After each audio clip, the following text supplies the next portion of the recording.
सवाल सवाल दूसरा भी उठता है कि अडानी जी आज क्या परिस्थितियां पैदा हो गई, अमेरिका ने उनके खिलाफ किस तरह के मामले उजागर कर दिए।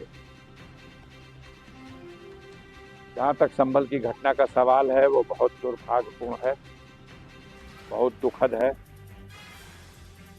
क्योंकि महाराष्ट्र का चुनाव संपन्न हुआ था, उत्तर प्रदेश का चुनाव संपन्न हुआ था और इस चुनाव में जो बड़े पैमाने पे बेईमानी कराई गई प्रशासनिक मशीनरी को और चुनाव आयोग की मिलीभगत से, उस पर पूरे प्रदेश की जनता में एक चिंता और एक चर्चा प्रारंभ हुई।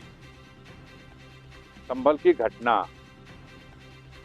मुझे ऐसा लगता है, बहुत से लोग ये बात हमसे कह रहे हैं कि उन चर्चाओं से दिमाग हटाने के लिए पहले इस तरह की परिस्थितियां पैदा की गई कि लोग उत्तेजित हों, और जब लोग उत्तेजित हो गए तो उनके साथ ऐसे ढंग से कार्रवाई की गई जैसे वो देश की सीमा पर कहीं विदेशी घुसपैठियों को रोकने के लिए गोलीबारी की जाती है, उस तरह।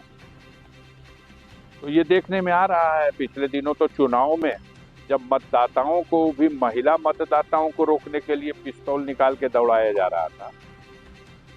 तो ये सरकार चलाने वाले लोग देश में लोकतंत्र का गला घोटना चाहते हैं और इसलिए इस तरह की घटनाओं को अंजाम दिया गया। हम चाहेंगे, हमारी विनती है, हमारा निवेदन है वहाँ के लोगों से कि जिनके घर के लाल इस घटना में मार दिए गए, उनकी तो जान चली गई और न जाने कितने लोगों की दुकानें जला दी गई, गाड़ियां फूकी गई, सारे तरह का जो तांडव हुआ और फिर लगातार जारी है। दिन में मार्च और रात में घर में घुस करके महिलाओं तक को नहीं बख्शा जा रहा, कई महिलाओं को भी पकड़ के जेल में डाला गया। माननीय माता प्रसाद पांडे जी उत्तर प्रदेश में नेता प्रतिपक्ष हैं और इस हैसियत से जो सरकार की कार्यप्रणाली के विरुद्ध तमाम सवाल खड़े हो रहे हैं और पीड़ितों से मिलने के लिए और वहाँ की असलियत धरातल पर देखने के लिए वो वहाँ जब जा रहे हैं तो रोका जा रहा है। माननीय सर्वोच्च न्यायालय ने जो कुछ कहा है और जितना फटकारा है, लेकिन बेशर्म लोगों को तो कभी शर्म ही नहीं आती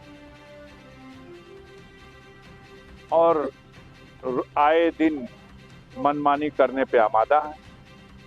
अब तो ये लोग प्रशासनिक मशीनरी का दुरुपयोग करके न्यायिक सेवा में बैठे हुए पदाधिकारियों को भी धमकाने, डराने और अपने दबाव में लेने और अपना मनचाहा कार्य कराने के लिए विवश कर रहे हैं। ये देश के लोकतंत्र के लिए बहुत बड़े खतरे का संकेत है। समाजवादी डेलीगेशन को रोक दिया, ठीक है, डेलीगेशन रोक दिया गया, फिर डेलीगेशन जाएगा, फिर डेलीगेशन जाएगा, कहाँ रोक सकेंगे। और अभी जो अधिकारी गोलियां चलाने के बाद भी वहीं जमे हुए हैं और चुरुक रहे हैं, इन सबको खामियाजा भुगतना पड़ेगा। ये अंतिम सरकार नहीं है, इसके बाद भी सरकार आएगी। इनसे पहले भी जो शख्स वहां तख्ते नशीं था, उसको भी खुद के खुदा होने का इतना ही गुमा था। वो भी यही समझ रहा था कि अब हमारे बाद कुछ नहीं। लेकिन ये बैठे हुए कोई अस्थाई परमानेंट नहीं है, समझ रहे हैं। वक्त आएगा, बदले जाएंगे। अभी जो लोग हैं कल बदले जाएंगे और अभी जो उनके चढ़ावे पे गुनाह हो रही है, अत्याचार हो रहा है, ज्यादतियां हो रही हैं, सबका हिसाब किताब होगा। कानून के रास्ते से सब जांच होगी। इस मामले में भी हमारी देश की न्यायपालिका इस तरह की घटनाओं और अत्याचार करने वालों के कभी इनका समर्थन नहीं करेगी और इनको लगाम लगाने के लिए जरूरी आदेश पारित किया।